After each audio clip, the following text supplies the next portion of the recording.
Přeji hezký den. Podíváme se na průběh funkce, na vzorový příklad, který najdete v tomto papíru Étude d'une fonction, zápis, na stránce 2. Exercice Étude d'une fonction. Tady je přímo vytvořená osnova, takže já budu psat tady do tohoto dokumentu.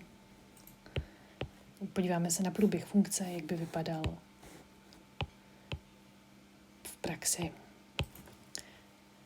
Ensemble de définition. Donc, on a cette fonction. Hop.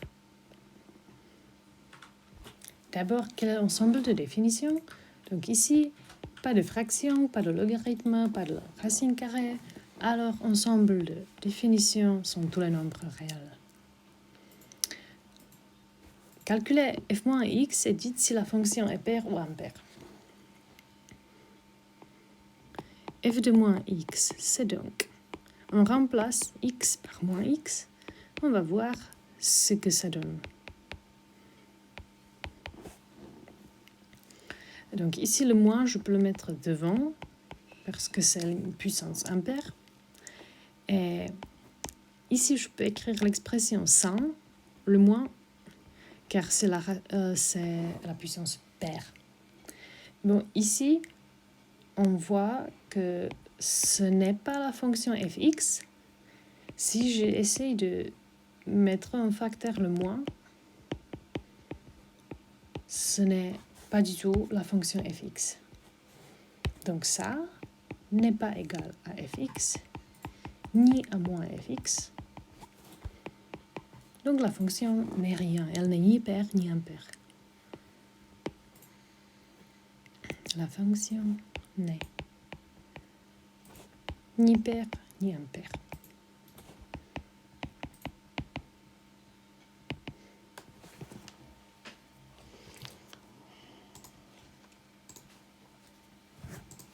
Est-ce que la fonction est dérivable?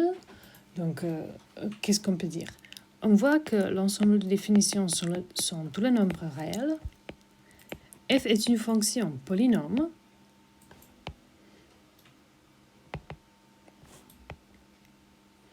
Polynôme de troisième degré, car la puissance c'est x à la puissance 3, donc du troisième degré, et donc elle est dérivable sur son ensemble de définition. Donc elle est dérivable sur R. Montrer que sa dérivée égale 3x fois x moins 2. Pour le démontrer, il faut trouver la dérivée. Bon, cette expression, x au cube moins 3 fois x au carré, si je veux trouver la dérivée, je vais calculer 3 fois x, 3 moins 1, donc à la puissance 2, moins 3 fois 2 fois x, 2 moins 1, c'est x à la puissance 1, donc je le laisse comme ça. 3x au carré moins 6x, et je mets en facteur 3x, bon, et je reçois x moins 2. Et c'est ce qu'il fallait démontrer. Ici, j'ai mon expression mise en facteur, factorisée au plus possible.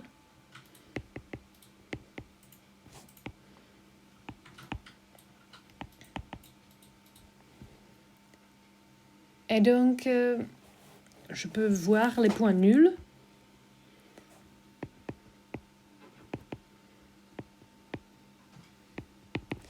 Qui sont 3x égale 0, donc x égale 0. Et x moins 2 égale 0, donc x égale 2. Pourquoi je fais ça? Parce que j'ai besoin de trouver les points nuls de la dérivée pour voir le signe de la dérivée. Donc ici, l'ensemble de définitions, quand il faut remplir le tableau de variations, je mets ici l'ensemble de définitions, donc tous les nombres réels, et je mets les points nuls pour la dérivée.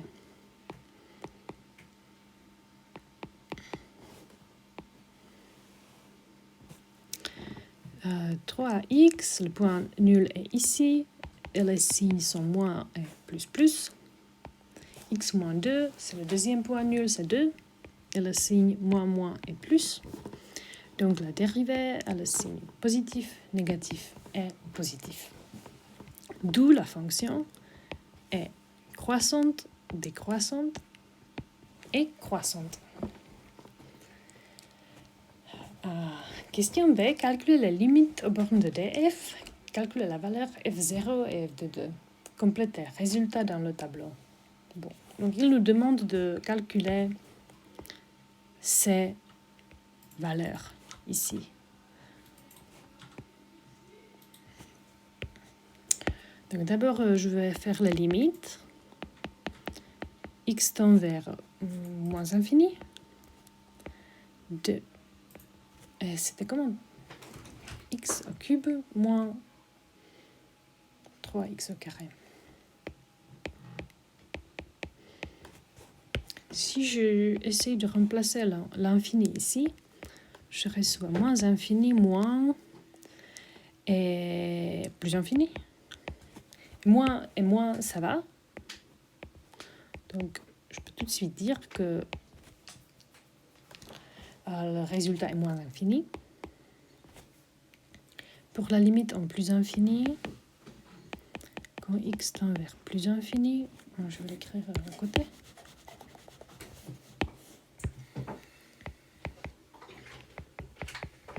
Pour plus infini, je pense qu'on va avoir une forme indéterminée. Ici, c'est plus infini, moins plus infini.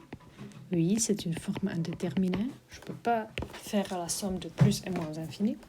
Donc ici, il faut mettre en facteur la plus haute puissance. Donc, x au cube. Je vais avoir 1 moins 3 fois 3 sur x, entre parenthèses. Donc ça, c'est plus infini.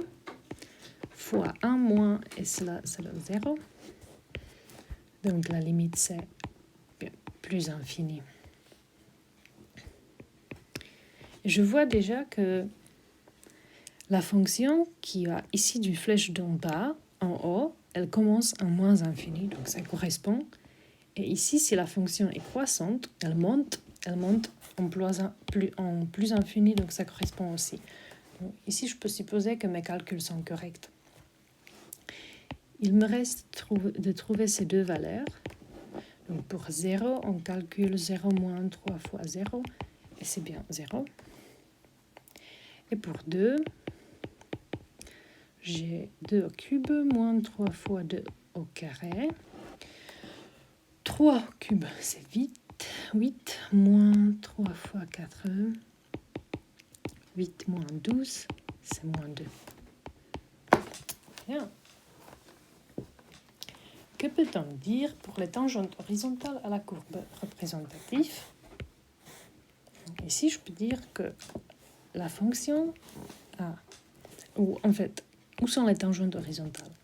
Les tangentes horizontales pour une courbe, ce sont les tangentes qu'on reçoit si la fonction admet un maximum ou un minimum. Ce sont les tangentes T1 et T2, dans ce cas. Et dans mon cas, dans notre cas ici, le tableau nous montre que la fonction a aussi un maximum et un minimum. Donc, que peut-on dire pour les tangentes horizontales? La courbe CF admet un maximum, en x1 égale 0, de valeur y1 égale aussi 0, c'est celui-là. Donc, tangente d'équation y égale 0. On peut la nommer y1. Et de même façon, la courbe admet un minimum quand x2 égale 2, de valeur y2 égale moins 2, d'où la tangente d'équation moins 2. Est-ce que la fonction admet une asymptote horizontale ou verticale? Asymptote horizontale ou verticale, ça devrait être une droite vers laquelle la courbe s'approche. Par exemple comme ça. Mais selon notre tableau, la courbe est plutôt comme ça. Elle est croissante, décroissante et croissante. Donc, il n'y a pas d'une asymptote comme ça. S'il y avait une asymptote, on le verrait dans le tableau. Ou, on peut le dire autrement, s'il y avait une asymptote, il fallait que la limite de la fonction fx, quand x tend vers infini, n'importe quel, donc plus ou moins infini, est égale à un nombre réel. Ou quand x tend vers un nombre réel, le résultat est plus infini. Mais on n'a pas ces résultats, donc pas d'asymptote.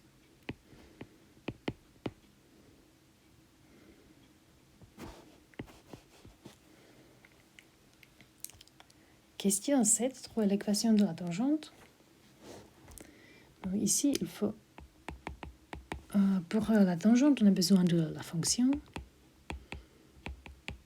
et de la dérivée qui était 3x fois x moins 2.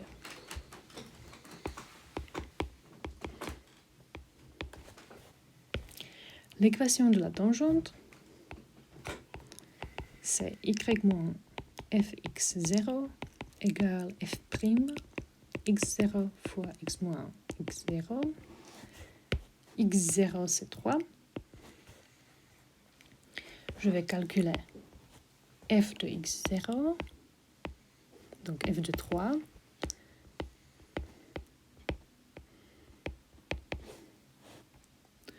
« 27 moins 3 fois 9, ça fait 0.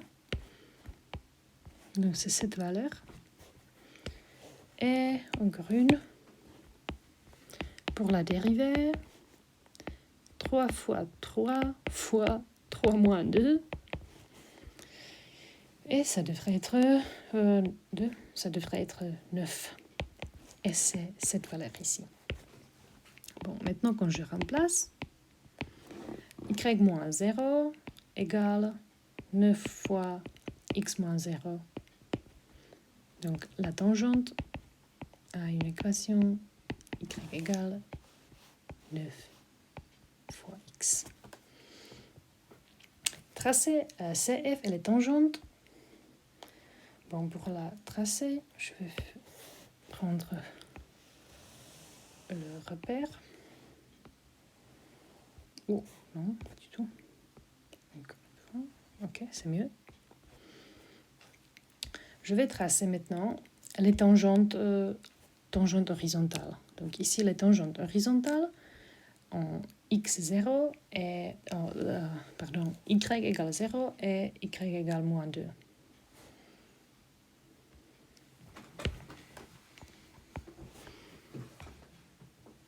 Donc ça c'est tangente 1 et en y égale moins 2.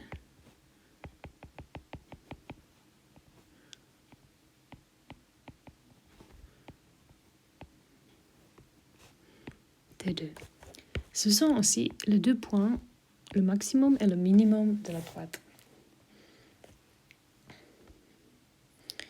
On peut calculer aussi, faire un petit tableau et calculer la valeur pour moins 1 et pour 1.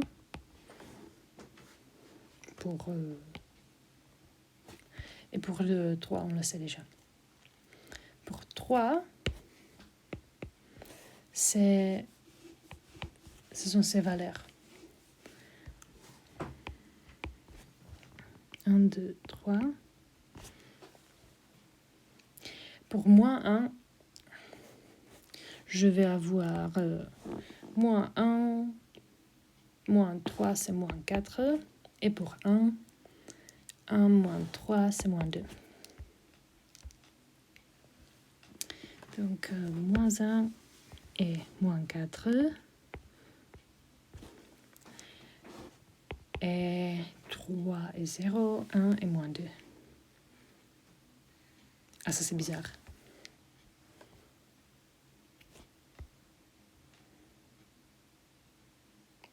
Là, il y a une faute.